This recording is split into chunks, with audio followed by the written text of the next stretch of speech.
Y'all give it up for Megs one more time. All right. Like I said, man, I know there's a lot of information to get at once, but we're gonna have it up on YouTube. Type in New Orleans Workers Group on SoundCloud. Type in NOLA Workers, and be able to get all this information and share it amongst your peers as well. You know, quickly before I introduce our next speaker, final speaker for the night, is I want to let y'all know that we got this upcoming demonstration in support of the working class people in Bolivia, you know, as they're being, you know, another onslaught of U.S. coup, U.S. imperialism and whatnot. You know, Bolivia got that lithium, as well as the fact of the matter that they, you know, have socialist tendencies, and, you know, these capitalist nations and these imperialists, you know what I'm saying, they're going to try to squash it anyway and everywhere that they could. And so this Tuesday at Duncan Plaza at 6 o'clock, we're going to be having a demonstration, you know what I'm saying, standing in solidarity with the people there in Bolivia, just as we did, you know what I'm saying, when they tried the same thing in Venezuela, tried the same thing in Syria, whenever they have this regime change, you know, and it's always an underlying plot. And it's usually based in, or it's always based in imperialism, it's based in capitalist exploitation, resource extraction. And so, you know, come out there this Tuesday at 6 o'clock and join us at Duncan Square, Duncan Plaza. Also, you know, we're going to have our sister Antoinette passing around the donation bucket. Remember, you know, we're a grassroots organization that, you know, we don't get no corporate funding or anything of that nature. So the way in which we sustain this work is by, you know, everybody putting in what they can and passing the bucket around, passing the hat around and whatnot. And, you know, every contribution is greatly appreciated. You know, we as members, you know, pay monthly dues and, you know, put more than just the monthly dues in there each and every time. There's also, you know, some of y'all may have grabbed it already, the newspaper, Workers' Voice newspapers, a monthly publication. You know, we got the latest issue, the November issue out now. That's the one that y'all see. We have past issues available as well. You know, we've been doing this for what? Going on, what, 3 years now? Yeah, it went from a newsletter to a newspaper, you know, and so, you know, this is you know, game-changing work, man. You know, like work that needs to be done, and it ain't easy. So, you know, we definitely appreciate any and everything people could give. We encourage y'all to subscribe to it. You get a $20, you get a year-long subscription and get it mailed to your house. We also got digital copies coming soon, you know, for those that prefer to be, you know, not analogically inclined, you know, like the digital thing, whatever floats your boat. Got to get the information to you. Also, we do a weekly radio show on WHIV Radio 102.3 FM. Y'all can check us out. You know, it's usually me, got Gangsta Gav, we got Joey from the block, we got nothing but a G-Thing Greg, you know, so this last week we had Quessa in the building, so, you know, we have Natalie come through, you know, Jewel been a guest before, you know, so we're going to keep this thing going and we want to keep it growing, you know, as far as having guests on. And if y'all know workers that want to come on to the show and, you know, really state their case as to what's going on in the workforce, you know, we encourage that. They can be anonymous, whatever floats their boat. You know, we want to just be able to get the messaging out there to people. So, and also on SoundCloud, you can type in NOLA Workers and be able to get previous issues and hear previous shows. Also, now, finally, remember this is a monthly forum. We're going to have another one next month. Well, next month actually is going to be more of a, you know, like a little chill period. But then January we're going to come back and have some hard-hitting information for y'all. And, you know, because that's just what we're the vanguard, you know, and we are leading this revolutionary struggle. And, you know, we want to encourage more and more people to be, you know, on that same educational tip, same political tip, and just, you know, really going from the individual fingers to that fist and really sticking it to the capitalist class and, you know, standing in solidarity with your working class brothers and sisters. And with that said, I'm going to introduce our last speaker tonight. Got my sister Angela Kinlaw about to come on up and give y'all that heat rock. Appreciate it. There you go, my sister. how y'all feeling? Y'all feel good? I hope y'all feel good. I'm really hyped up. Antoinette and May got me hyped up. So really, I could just do a whole bunch of jumps up here and be just fine. I am super excited to see you all here. I want to give you forewarning that I'm going to ask you to go on a roller coaster ride with me. So put on your seatbelt and get ready to go. I'm thinking about, you know, our now ancestor, Fred Hampton, and as I was listening to Antoinette, and as I was listening to Meg, all I could think to myself is, this is what we need. This is the information we need. And I don't see how a person could receive that kind of information and it not catapult you into action. Like, there's just no way. There's no way that I could hear that tonight and then go back to my home and be like, let me just sit and be chill.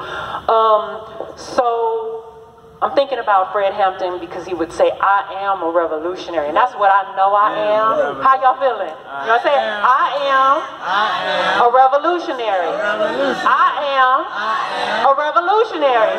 I am a revolutionary. Y'all better come through. Don't fall asleep on me up here, okay? So what I want to do with my time and my statement is ask you to go on this journey with me around impeachment.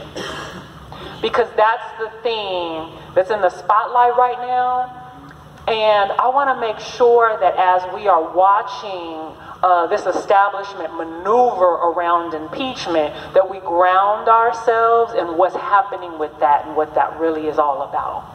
And so if I say some things tonight and it, you know, stirs you up or brings up a question or makes you feel a little uncomfortable, don't worry about that. That's what the workers group is about, so that you can probe and process through the questions or wonderings you have. And the reason I say that is because as I have discovered all this information Antoinette just shared, discovered all this information Meg has shared, and discovered the information I'm going to even share with you, it's disruptive because it does something to you to say, is this life? Is this how we're really doing things? But it is. The question is, not am I going to sit down and have a woe is me party about it, but what am I going to do? And I'm glad today to be able to declare that I am a revolutionary, and I'm glad to be here with my comrades so we can work in solidarity and do what we need to do. So here we go. All around the world, workers, students, and peasants are in the street by the millions to demand the resignation of current capitalist leaders. These leaders, these leaders have committed themselves to siding with the rich ruling class of their countries and the capitalists of the world. These leaders are maneuvering in a way that is not in alignment with the working class. The workers who produce all of the labor from which the rich ruling class builds its wealth have rightfully decided to rise up and fight back. They recognize that the leaders of their countries are acting as puppets to the rich to exploit their labor and the resources of their land. The working class of Haiti is uprising right now and began protests when aggressive fuel hikes were squeezing the pockets of the workers. As a result of being ignored, the people evolved these protests, anchored in their many issues of concerns against exploitation and oppression, into forceful demands for the resignation of the president of Haiti. The workers of Haiti, being highly politically conscious, simultaneously are using their uprisings to make clear demands and push their ultimate goal to transition the government away from its current capitalist economic structure to one that centers the people and provides social programs for the people. They ultimately are pushing for a revolution and are elevating the consciousness of the masses to make sure that they can produce a force to do what they have historically done already, to declare themselves an independent black republic, free of systemic exploitation and oppression by the people to serve the people. This requires seizing the state. And there's mass action toward that effort by workers to push forward their program. And we'll have to talk about that a little bit more. The working class in Ecuador recently stood up against their president and the International Monetary Fund. The people poured into the streets with the abundance of the diverse grievances that they have. They came as students, indigenous community, transit workers, women, and everyday residents. What seemingly started as an objection to the announcement of the gasoline subsidies ending, which would cause at least a 30% increase in price for transit workers, elevated into a platform to expose their many grievances and concerns about, again, exploitation and oppression, whether it be around abortion laws, government corruption, indigenous rights, or the many other issues that we contend with right here in the U.S. Antoinette broke that down for us earlier in terms of what we're facing right here in the state of Louisiana, so we have to ask ourselves, if our working class siblings in Haiti found their spirit to uprise, if our working class siblings in Ecuador found the spirit of uprise, where are we? Come on. The working class in Puerto Rico rose up, organized massive protests of over more than 500,000 people into the streets and forced the actual resignation of the governor of Puerto Rico. That's equivalent to forcing the resignation of their president, because in spite of the U.S. claiming that PR is an unincorporated part of the U.S. territory and doing nothing to serve the working class people there, the people decided to uprise and push out a leader that was not serving them. But while they did that, they did it in a way to inspire and motivate, mobilize and organize their people on the ground to produce the kind of solidarity that not be underestimated. That's something that we need to be inspired by and that we need to take a lesson from. Those are just a few examples of the working class rising up in the face of this kind of exploitation and oppression. Nations of people are fighting back against repressions of all kinds. They are braving torture, they are braving police terror, they are braving army attacks and threats of jail, loss of jobs and home, and in some case, loss of life, loved ones, and even for themselves. But yet they would rather risk the threat of loss than succumb to compliance with a system that is already designed for their demise. Simultaneously, in spite of all the exploitation and oppression happening right here in the U.S., there is a made-for-television soap opera series being projected on television each and every day, led by the Democratic Party to entertain and distract the public from the onslaught of exploitation and oppression on the working class, and distract the public from the pervasive presence of imperialist war. An imperialist war that's fed to us in the robe of patriotism, with the possibility, just the mere possibility of an impeachment. Of course, during the impeachment trial, it's always good to hear the little bits and pieces of information that get exposed directly or indirectly about the games that are being played. However, what does any of it mean if we sit back and do nothing more than wait to see what is going to happen? I said wait to see what is going to happen. Of course, any person of conscience would joyfully watch Trump exit the presidency, of course. But if we despise this president so much, if we despise the ways in which the workers in the U.S. are being exploited and oppressed daily, then like our international working class siblings, we too should be pouring into the streets here to demand change on our own terms.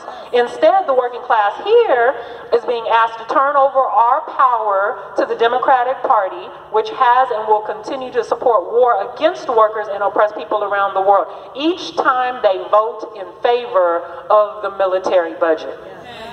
White workers who have succumbed to the lies of white supremacy and racism find themselves swooped up into the nonsense of making America great again. But contrary to what Trump would have those followers believe, it's never been great for poor working class white folks either.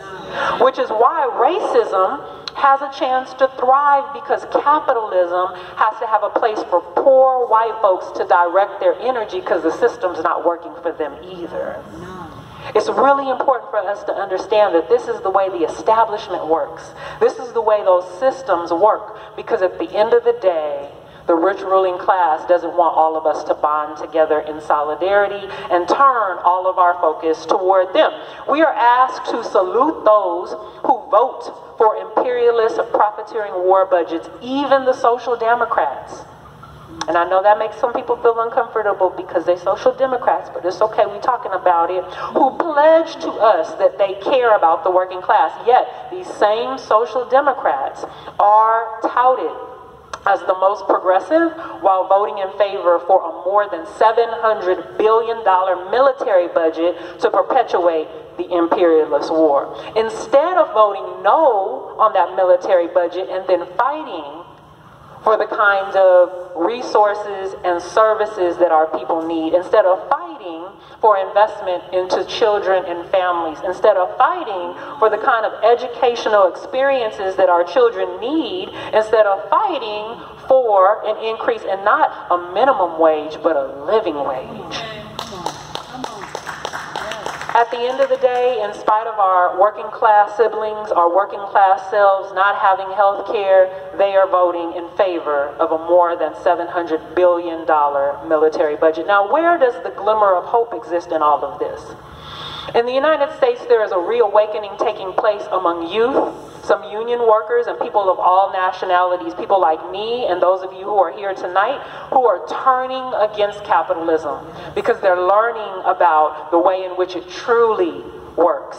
Once people come into consciousness that the inherent design of capitalism is about the exploitation of workers, something clicks in our minds and transpires to make us think about what would life be like if we didn't have an economic system designed to exploit us.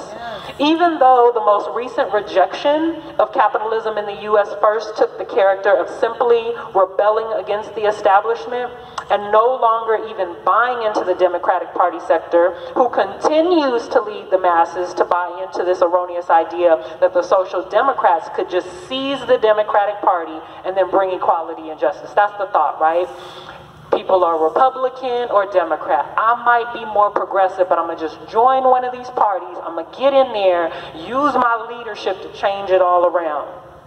But what we know at the end of the day is these parties are both parties that are on the same team. The capitalist team. Yes. Younger generations are rejecting this honeymoon with capitalists in an important step toward elevating consciousness in the U.S. Post the Occupy movement, introducing the idea of the 1% versus the 99%, yet we are in a position now to take that awareness to the next level, to elevate it even further. The two-party system, establishment, and social democrats alike counsel that they are the saviors and yet say, elect us and we will set you free, rather than encourage people to take it to the streets.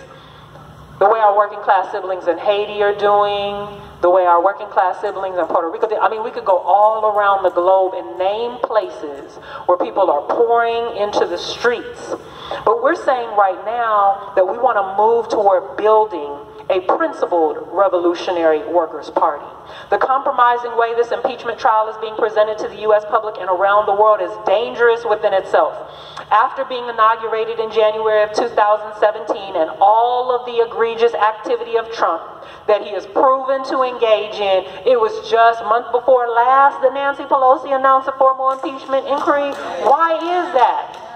Why is that? They say it's because of his collusion with Russia. They say it's because he's engaging with the people of Ukraine. Well, here's something to be said. There is no truthful recognition of the track record for dishonesty, systematic racism, sexual violence toward women, or perpetuation of systemic exploitation or of oppression prior to his being elected, nor since being elected. And even the mention of his association with white nationalists, all of that takes a back seat to the primary focus of the impeachment hearing being a platform focused on buying into, supporting, and praising just about any establishment figure, military general, CIA, and FBI director, as long as they can say when they're on the stand that they're anti-Trump.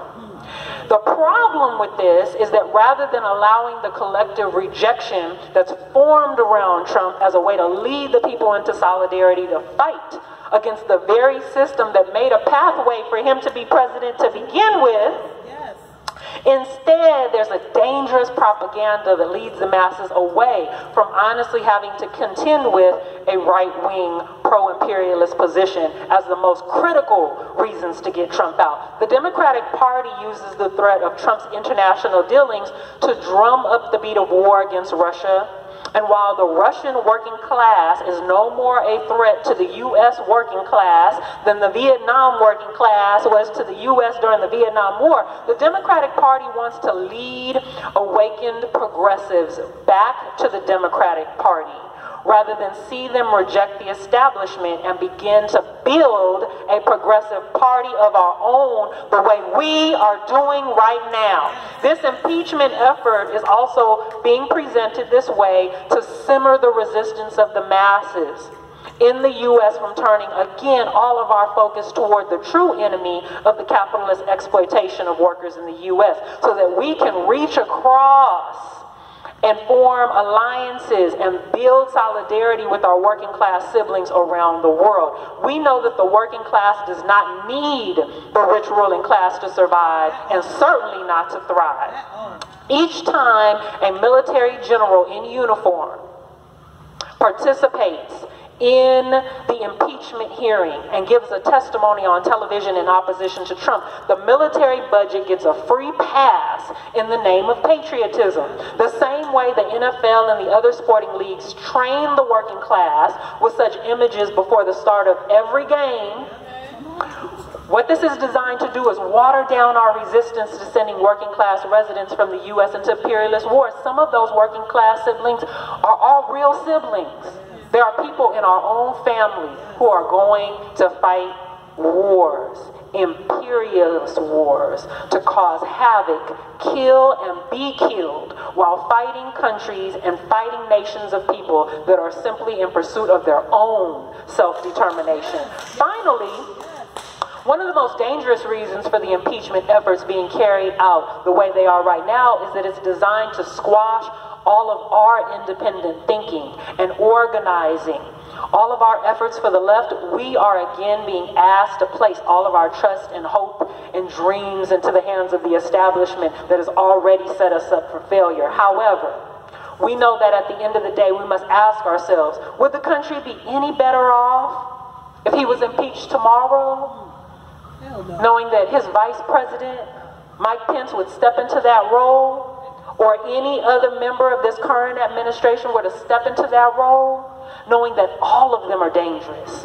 Because imperialist war has always been on the table. His whole and entire camp is complicit, being a right-wing, pro-imperialist administration. But the Democratic Party is trying to play the role, a deceptive strategy to get Trump out of the way in the hopes that they can push in a presidential candidate into the election and come out on top. Yet we know that they will not serve the working class any better, because rather than doing the real work necessary to organize the working class to oust this president and set up a new way of being, they are actually participating to and in support of imperialism. If Trump is not to be trusted with any national affairs, why do the leaders of the U.S. in both parties line up to carry out his leadership requests with little to no pushback as he calls for U.S.-led coups in Venezuela, Bolivia, and any other country or nation of people in pursuit of their own self-determination? I think it's so interesting that they all get quiet when there's a declaration of war. It's because both parties exist for the purpose of protecting the interests of the rich ruling class. Instigating, promoting, and funding war is a significant part of that interest. Both parties participate and both parties benefit. They realize that the public, whether they be conservative or liberal, will go all the way along with war as long as their party presents it. Either you get it presented to you in a conservative way or you get it presented to you in a liberal way, but either way, we go into war. This is why the son of Joe Biden is such a worthy focus for Trump, because he knows that at the end of the day, They all sleep in the same bed together. Even if they're using different pillows, they in that same bed. The Republican and Democratic parties are both controlled by the same puppet masters, the oil and gas million and billionaires who ensure elected officials vote in favor of their tax write-offs, but also guaranteeing that all of the billions of dollars that have been collected off the working class are used to ultimately go toward the military budget. They're all being allocated in acting imperialist war for the purpose of extracting natural resources from any country that resists their ability to do so freely. We are watching this play out right now in Bolivia. Getting rid of Trump, demanding his resignations with millions in the street would be, of course, more appropriate, especially if it was based on progressive, working class priorities and not reactionary issues that are in alignment with, again, a right-wing pro-imperialist agenda. I'm almost done. Stick with me. The demand for Trump to resign should be based on one of the reasons most accurate to the real danger that he is, from openly supporting and drumming up support for white supremacy, rape, and other forms of sexual assault, homophobia, destruction of the environment, and attacks on unions, attacks on workers' rights, and attacks on workers' safety. All of those things to enrich billionaires with tax cuts and war profiteering. But we know that the Democratic Party is not going to highlight those things because they do the same thing. They don't care if it's migrant detention camps and cuts to social services. There's no lack of issue to protest in demand for this president's resignation. But you only want to talk to me about Russia and Ukraine, while the resignation of one sitting president would not result in systemic change and would still mean a continuation of the capitalist government. The one thing we would have on our side is that it would unleash the masses to independent action, to uprise collectively, to carry the struggle forward as being done right now in Haiti as they push for a socialist society that focuses on the needs of the people and the workers to decide their own fate. And so before I close out this statement, I just want to firm up why this focus on Russia. I was going to leave this part out, but Joseph said, God, put it in here, so I'm putting it in here.